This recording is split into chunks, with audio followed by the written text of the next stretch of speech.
imagem aí já mostra, né? Como vocês podem ver aqui, a gente está falando de mapas. Né? A gente está falando aí da essência da geografia, digamos assim. Sempre que a gente fala em geografia, uma das coisas que vem à nossa cabeça é mapa, né?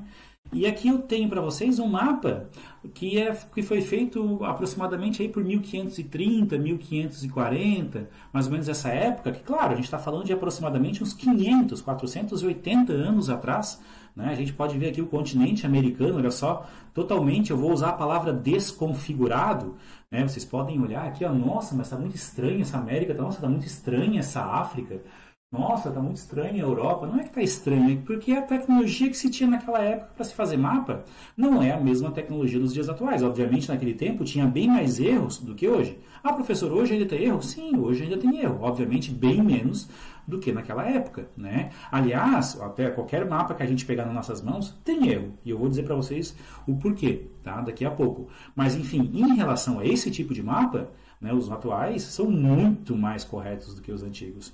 Especialmente porque a gente está falando de 500 anos de tecnologia, né? O que vocês estão vendo agora, que vocês estão vendo aqui, ó, lá em cima ali, ó, o Instituto Federal Catarinense, não sei se eu estou apontando certo com a cabeça, mas eu fiz um teste, eu acho que é isso, né? Até aparece temporariamente fechado ali, a gente espera que volte quanto antes as aulas, né?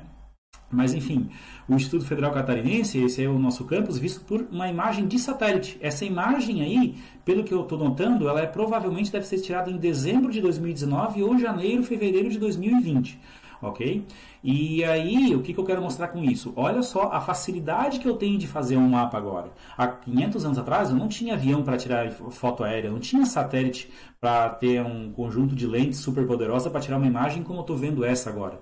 Entendeu? Então, a partir dessa base, eu tenho uma facilidade muito maior para fazer o mapa. Eu tenho uma credibilidade muito maior de fonte aí para conseguir avançar e fazer um mapa de ótima qualidade. Né? Essencialmente, eu só queria mostrar esse início aí para vocês se depararem com mapas antigos. Não é que claro, eles têm erros, né? Mas realmente é a questão da tecnologia que faz a grande diferença aí dos mapas antigos para os mapas atuais. Ok?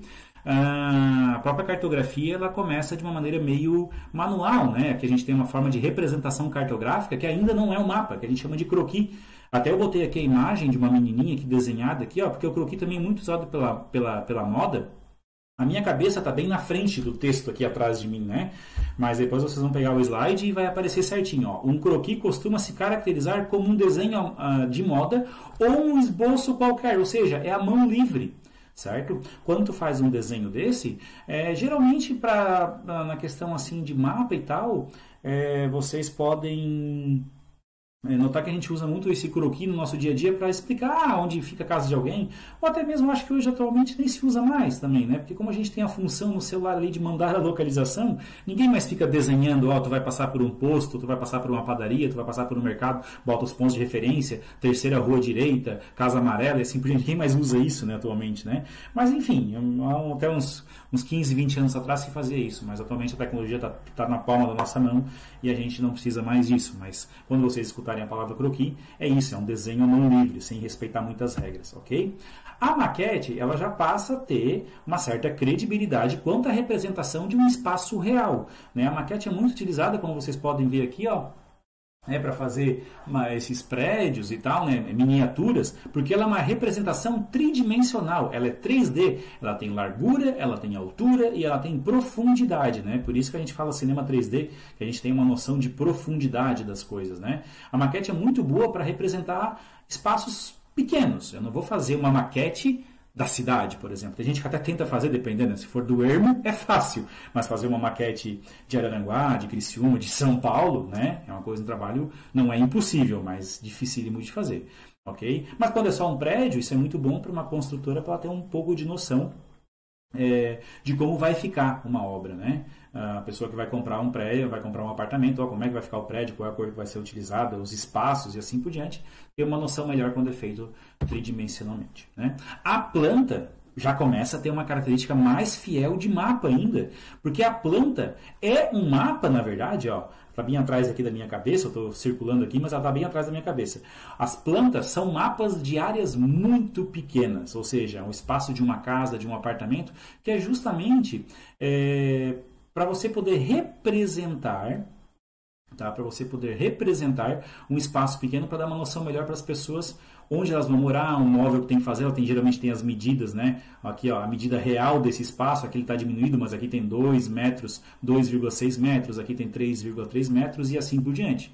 Né? A planta, todo mundo sabe que geralmente quando fala de uma casa, de um apartamento, fala, eu comprei um apartamento na planta. Né? Quer dizer que a pessoa já sabe como é que é o desenho desse apartamento, só não está construído ainda. Ok? Beleza? O mapa em si, aí sim, né? O mapa é aquele que vem com uma qualidade, com uma fidelidade muito maior de dados, né? Uma fonte muito mais aprimorada, né? O que é necessário ter um mapa para ser considerado um mapa mesmo? Ele tem que ter um título, né? Aqui, ó, América do Sul. Ele tem que ter uma legenda, tá bem atrás aqui da minha cabeça, mas depois vocês podem ver uma legenda que o que significa esse símbolo, o que significa o outro símbolo, né? Uma escala que também está aqui atrás de mim, que é para dizer quantas vezes esse mapa foi diminuído da sua realidade. Uma orientação geográfica, geralmente o norte geográfico, também está aqui atrás de mim nesse mapa, depois vocês vão poder ver na imagem PDF que eu vou mandar para vocês. Né? Ou então coordenada geográfica, geralmente vem os dois, tanto o norte geográfico, através da representação da rosa dos ventos, que a gente já estudou, né? Ou então a latitude e a longitude, que a gente também já estudou. Beleza? Bom, existe um tipo de mapa que ele não é um mapa oficial, porque ele não tem toda a base característica de um mapa, mas ele serve para te dar uma orientação. É quase que fosse um misto entre o mapa e o croquis, certo? Vocês podem visualizar aqui que o mapa pictórico, esse nome aqui é novo para vocês, ele é muito utilizado para cidades turísticas. Deixa eu ver aqui um exemplo. Quem já foi, por exemplo, no parque ecológico, não. Vocês que já foram no Beto Carreiro, geralmente tu pega um folderzinho e onde estão as atrações principais, elas estão meio exageradas. É só para te dar uma noção de localização, onde está aquele espaço, para tu te orientar naquele parque ou naquela cidade turística, alguma coisa nesse sentido. Provavelmente você já deve ter entrado em contato com algum material desse tipo. Tá? O que são convenções cartográficas? Convenções cartográficas são aqueles símbolos que geralmente quando tu bate o olho no mapa, tu já mais ou menos sabe o que significa. Quando eu vejo um avião, quer dizer que ali tem um aeroporto. Quando eu vejo esse trilhadinho que aparece aqui, ó, esse aqui, ó, tô apontando direito, acho que eu tô certo, hein? Esse trilhadinho aqui, é um trilho de trem, uma igreja, né? Deixa eu ver aqui, ó. Onde tem uma represa, onde tem um rio. Claro que geralmente, mesmo tendo a conversão cartográfica, lá na legenda do mapa vai aparecer o que significa cada um desses símbolos. Esse aqui é um traço vermelho simples, é uma estrada mais simples. Esse aqui é um traço vermelho mais grosso, deve ser uma estrada mais importante. Aqui tem uma barreira, provavelmente, deve ser uma ponte, alguma coisa nesse sentido. Tá? Então, convenções cartográficas é aquilo que geralmente tu bate o olho e tu mais ou menos sabe o que significa, mesmo sem olhar na legenda. Mas eles vão aparecer na legenda. Tudo bem? A escala de um mapa. O que é uma escala? Aqui vocês devem estar notando que esse brinquedinho que está aparecendo aqui, ó, esse fusquinho, ele é de brinquedo, já deu para notar, né? Geralmente os brinquedos vêm escrito embaixo assim, ó. Não é brinquedo, é item de colecionador. Não é muito feito para brincar, é mais para admirar do que para brincar, né? 1,2.28 ou 1/28. O que isso aqui quer dizer? Isso aqui quer dizer que esse Fusca aqui, ó, esse que está aparecendo aqui, ele é 28 vezes menor do que um Fusca de verdade, né? Que os dois símbolos significam a mesma coisa, ó. Um Fusca, 28 vezes menor. 1 dividido por 28. 1 dividido por 28. Entendeu? Então, quando a gente olha o mapa, geralmente aparece lá escrito na escala. Certo? Só para vocês terem uma noção, aquele mapa mundi que a gente tem geralmente, que o professor leva para botar no quadro, para explicar as coisas para vocês, aquele mapa mundi, ele é geralmente 32 milhões. O que isso quer dizer? Se lê assim, ó, 1/28, como aparece aqui no Fusquinha. No mapa aparece, tu pode ler assim, ó, 1/32 milhões, ou seja, a Terra, o planeta Terra, foi diminuído 32 milhões de vezes para caber naquele mapa, para ficar daquele tamanho ali, certo? Então isso que eu quero dizer para vocês, a escala é para mostrar quanto que um espaço foi diminuído. Por isso que às vezes o mapa de uma casa é 1/50, ou seja, a casa foi diminuída 50 vezes para caber num papel ali para tu ver o desenho da casa. Entendido? Fácil, né? Beleza. Também tem a escala gráfica, aquela escala que a gente falou antes, essa escala numérica, essa que aparece aqui, ó, por exemplo, 1/25 milhões. Esse mapa aqui quer dizer que o Brasil foi diminuído 25 milhões de vezes para caber aqui, né? E assim por diante. Esse daqui é a escala gráfica, é um outro tipo de escala que tu pode pegar a régua, certo? E geralmente ela já vem convencionada de centímetro em centímetro para dizer, ó, nesse mapa aqui cada centímetro vale 2 quilômetros, né? Então, cada centímetro vale 2 quilômetros, né? 2 centímetros, 4. 3 centímetros, 6. Tu vai medir, por exemplo, qual é a distância entre a cidade B e C? Vou lá entre B e C, digamos que deu 1 centímetro. Se deu 1 centímetro entre B e C, tem, na verdade, 2 quilômetros, né? A próxima aula a gente vai aprender a fazer contas com escala, tá? Pode ficar tranquilo que a gente vai aprender melhor sobre isso daí, beleza? Então existe a escala numérica para dizer quantas vezes foi diminuído a realidade e a escala gráfica que é para auxiliar mais para fazer medidas. Mas a mesma coisa que eu falei lá no começo, a gente não tem mais muito utilizado isso daí porque existe uma facilidade na palma das nossas mãos, que é o celular, né, o smartphone, com toda aquela gama de funções ali, de dar a localização, de dar a distância, de dizer como chegar, mas enfim, é bom saber isso aqui para saber como tudo isso funciona, né, gente? Beleza? Bom, a reprodução mais fiel que a gente tem no nosso planeta é o globo terrestre. Por quê? Porque o nosso planeta ele é redondo, tá? Ele é esférico, digamos assim. Ele não é um redondo perfeito, né? Olha aqui, ó, por que o uso dos globos, então, não é comum nas aulas? Né? Porque se ele é o mais fiel, por que ele não é comum? Porque se eu fosse dar uma aula para vocês usando o globo, vocês iam perder muita noção de distância de um lugar para o outro. Atravessar um oceano, alguma coisa, ter que ficar girando o globo, aí perde noção de onde está esse país, onde está aquele outro país e assim por diante. Então, assim, ó, é mais uma representação mais fiel. Mas para dar aula, para explicar as coisas para vocês, é muito mais fácil usar o chamado planisfério, tá? O planisfério, certo? Que é o quê? É a planificação do nosso planeta, certo? Aqui eu até trouxe uma curiosidade para vocês, está bem aqui em cima da minha cabeça, ó. Os globos mais vendidos têm escala 1 para 42 milhões. Aquele globo que eu já usei na sala com vocês, certo? Ele é 1 para 42, ó. Se lê assim, ó, 1 para 42, ou seja, ele é 42 milhões de vezes menor do que o planeta Terra, certo? Então, mais uma forma de já aplicar aquilo que a gente já acabou de aprender. Uma curiosidade que eu digo para vocês, já que a gente tem aí um certo conflito com os terraplanistas e tal, né? Mas, na verdade, não é aquele conflito que não vale a pena baixar o nível, né, gente? Vamos continuar aprendendo o que a gente tem que aprender. Vamos lá. A Terra ela não é perfeitamente redonda, né? Ela tem uma diferença no diâmetro pela linha do Equador. Aqui é o raio do Equador, ó, 6.378. Se eu pegar o diâmetro, é só multiplicar por 2, né? E aqui também, ó, o raio pelo meridiano de Greenwich, podemos dizer assim, ó. Saindo bem do centro da Terra, na verdade bem lá do núcleo, né, bem no meio do núcleo dela, indo até a extremidade, 6.356. Aí se eu querer fazer o diâmetro, eu multiplico por 2. Então eu tenho os dois diâmetros aqui, ó, o diâmetro da linha do Equador e o diâmetro de Greenwich. Essa diferença de 44 quilômetros apenas. Por que eu digo apenas? Porque 44, perto do universo de 12 mil e poucos quilômetros, é pouca coisa. Mas isso é o suficiente para a gente não dizer que a Terra ela é redonda, e sim geoide. Tá aqui desse lado aqui, ó.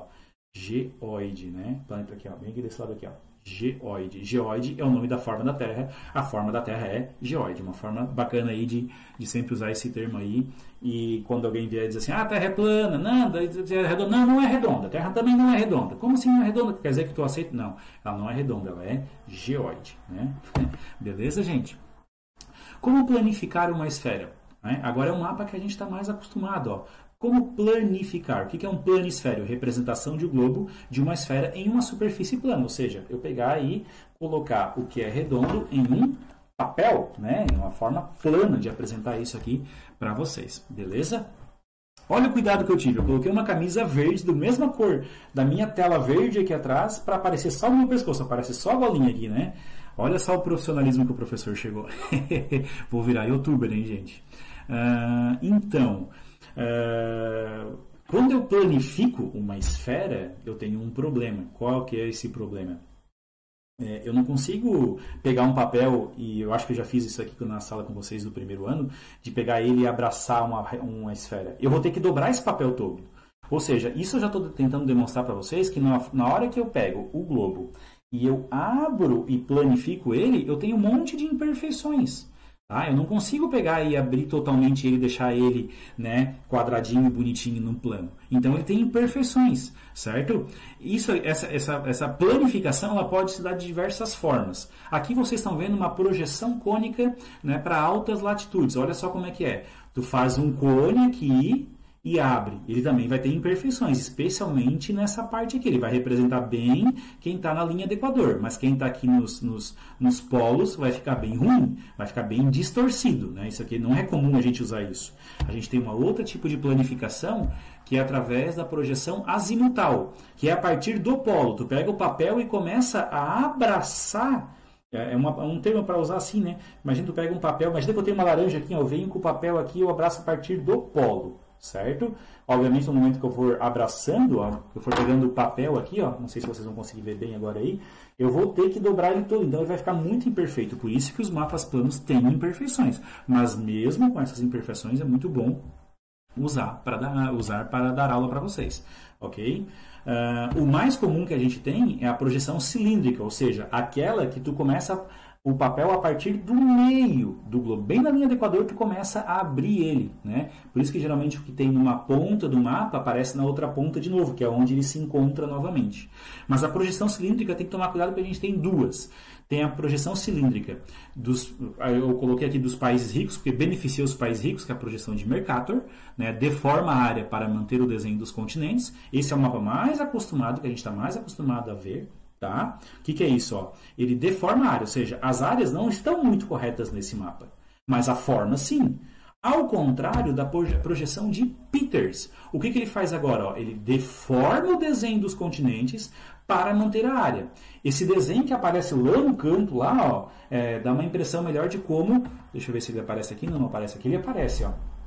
Lá no canto, lá, ele aparece bem direitinho como que é feita a planificação através de uma projeção cilíndrica, né? Tu vai abrindo ele. Olha só como esse mapa a gente não está acostumado. Olha só como aqui está tudo muito esticadão. O que aconteceu, na verdade, aqui é que a forma não é essa, mas a área é. Tá? Eu vou mostrar para vocês aqui uma curiosidade para vocês entenderem melhor. Esse é o mapa mundi que a gente está mais acostumado a ver nas salas de aula, né? Ela é uma projeção de Mercator. Olha o tamanho da Groenlândia. Tá vendo o tamanho da Groenlândia? Olha o tamanho da Austrália. Tá vendo? A Groenlândia é para ser a maior ilha do mundo. Tudo que for maior do que a Groenlândia é continente. A Austrália, na verdade, olha só o que eu vou dizer para vocês, ela é 4 vezes maior do que a Groenlândia. Mas nesse tipo de projeção, ele alargou muito a Groenlândia, tá vendo? Ó? E a Austrália, na verdade, na realidade, é 4 vezes maior. Ou seja, a Austrália é um país de proporções continentais. Qual é a próxima massa de terra maior do que a Groenlândia? A Austrália. Então, a Austrália não é mais ilha, já passa a ser um país de proporções continentais. Com aquilo que eu falei para vocês, ó, aqui tem um pedacinho do Alasca, aqui um pedacinho do Alasca também, ó. Ou seja, é aquele negócio de abrir, né? Então, esse é o que a gente está mais acostumado. Então, existe um exagero, especialmente dos países ricos que estão aqui em cima, ó, e beneficia, de certa forma, a visão do mundo que eles são maiores do que eles realmente são. Beleza? Então, a aula de hoje seria essa introdução à cartografia. Espero que vocês tenham entendido, vocês tenham aí mais fontes